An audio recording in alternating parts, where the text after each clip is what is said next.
Hi friends, எல்லோரும் எப்படி இருக்கீங்க? இன்றைக்கி நம்ம சேனலில் ரொம்ப ஈஸியாக சுலபமாக செய்யக்கூடிய மோர் குழம்பு செய்கிறது பார்க்க போகிறோம். நான் வெண்டைக்காய் மோர் குழம்பு செஞ்சுருக்கேங்க. வாங்க எப்படி செய்கிறதுன்னு வீடியோக்குள்ளே போகலாம். வீடியோக்குள்ளே போகிறதுக்கு முன்னாடி நம்ம சேனல் சப்ஸ்கிரைப் பண்ணாதவங்க சப்ஸ்கிரைப் பண்ணிக்கோங்க. இப்போ அதுக்கு தேவையான பொருட்களை பார்த்துடலாம். துவரம்பருப்பு 1 டேபிள் ஸ்பூன் அளவுக்கு நான் எடுத்திருக்கேங்க. அதோட 2 பச்சை மிளகாய், 1 டேபிள் ஸ்பூன் அளவுக்கு தனியா, 1 இன்ச் அளவுக்கு இஞ்சி, அப்புறம் சீரகம். இது 10 நிமிஷத்துக்கு முன்னாடி நல்லா ஊற வச்சுருக்கேன். அதோட 2 தேங்காய் பதை எடுத்துக்கோங்க. பொடிசாக அரிஞ்சு வச்சுருக்கேன். துருவியும் சேர்த்துக்கோங்க. இப்போ ஒரு 6 வெண்டைக்காய் நல்லா கழுவி நல்லா தொடச்சிட்டு கட் பண்ணிக்கோங்க. ஒரு 1/2 இன்ச் அளவுக்கு நான் கட் பண்ணியிருக்கேன்.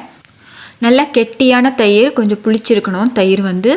அப்போ தான் நல்லாயிருக்கும் இந்த மோர் குழம்புக்கு. நான் 250 ml தயிர் எடுத்திருக்கேன். இப்போ அரைச்ச விழுதையும் சேர்த்துக்கலாம். தேங்காய் பருப்பெல்லாம் ஊற வச்ச அரைச்ச விழுது சேர்த்துக்கலாம். இப்போது மோர் குழம்பு தாளிச்சிடலாம். தாளிக்கிறதுக்கு தேங்காய் எண்ணெய் தான் இதுக்கு நல்லாயிருக்கும். தேங்காய் எண்ணெய் சேர்த்துக்கோங்க. இப்போ கடுகும் சீரகமும் சேர்த்து தாளிச்சிக்கலாம். தேங்காய் எண்ணெய் 50 ml சேர்த்துருக்கேன்.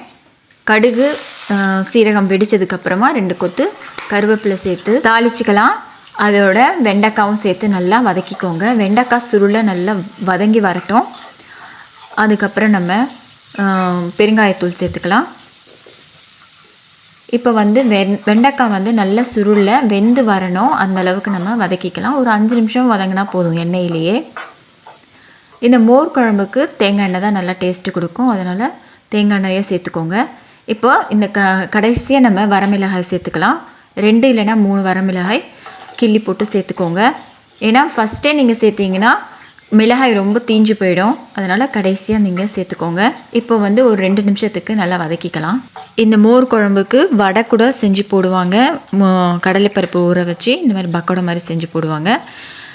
சரி, ஓகே. இப்போ இதில் மோரை ஊற்றிடலாம். எவ்வளோ தண்ணி வேணுமோ அந்தளவுக்கு நீங்கள் தண்ணி சேர்த்துக்கோங்க. இதில் மஞ்சத்தூள் நான் சேர்த்து நல்லா சிலிப்பி வச்சுருக்கேன். உப்பு எவ்வளோ தேவையோ அந்த அளவுக்கு நீங்கள் சேர்த்துக்கோங்க. இது பொங்கி ரொம்ப கொதிக்கக்கூடாது. பொங்கி வந்தால் போதும். நல்லா நம்ம ஸ்டவ் ஆஃப் பண்ணிடலாம். மோர் குழம்பு எப்போவுமே கொதிக்கக்கூடாதுன்னு சொல்லுவாங்க. அதனால் கொதி வரக்கூடாது. ஒரு மாதிரி நுரைச்சி பொங்கி வந்தால் போதும். அந்த டைமில் நம்ம ஸ்டவ் ஆஃப் பண்ணிடலாம். இப்போ பொங்கி வருது பாருங்கள். நம்ம ஸ்டவ் இந்த டைமில் ஆஃப் பண்ணிடலாம். அவ்வளோதாங்க. ரொம்ப சுலபமாக ஈஸியாக செஞ்சிடலாம். இப்போ நம்ம கொத்தமல்லி போட்டு இறக்கி வச்சிடலாம்.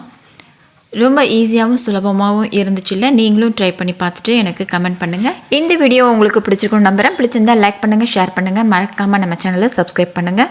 அடுத்த ஒரு வீடியோவில் சூப்பரான ஒரு ரெசிபியில் உங்களை பார்க்குறேங்க. பாய்.